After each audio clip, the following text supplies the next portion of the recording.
Assalamualaikum warahmatullahi wabarakatuh. Perkenalkan, saya Mila Marliana dari kelompok 3 dengan nomor NIM 2310981. Di sini saya akan mempresentasikan hasil diskusi kelompok kami, yaitu tentang landasan sosiologi pendidikan. Dari sejarahnya, sosiologi lahir pada abad ke-19 di Eropa karena adanya revolusi industri di Inggris. Sosiologi sebagai ilmu lahir karena terlepas dari pengaruh filsafat. Sosiologi pertama kali digunakan oleh Auguste Comte. Sosiologi adalah ilmu yang mempelajari tentang masyarakat serta berbagai tindakan sosial. Menurut Auguste Comte, sosiologi adalah ilmu yang mempelajari hubungan antara manusia dalam kelompok-kelompok dan struktur sosialnya. Landasan dalam bahasa Inggris disebut foundation atau fondasi.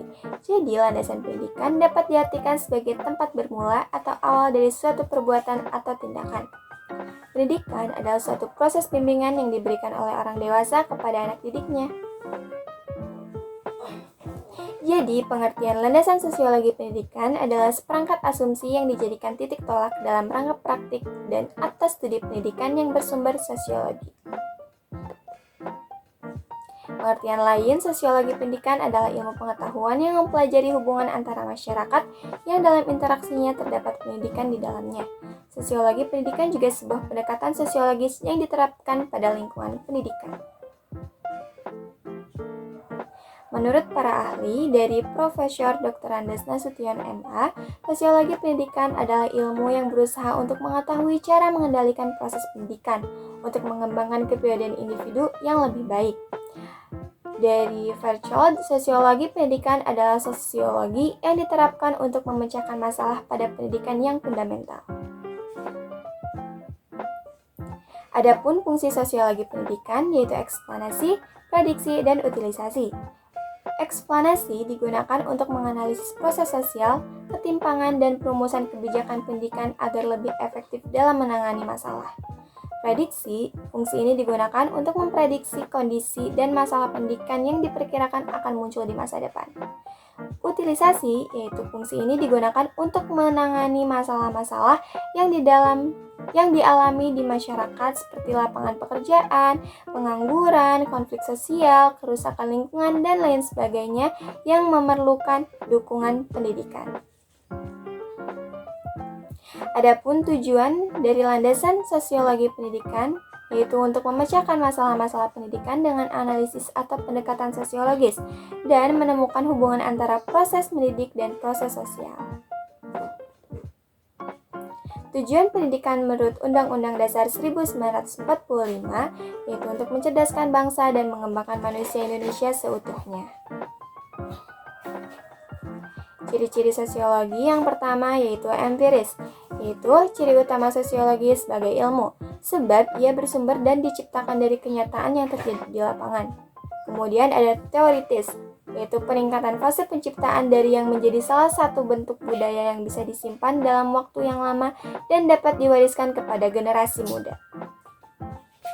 Kemudian ada kumulatif, yaitu sebagai akibat dari penciptaan terus-menerus sebagai konsekuensi dari terjadinya perubahan di masyarakat yang membuat teori-teori itu akan berkumulasi mengarah kepada teori yang lebih baik.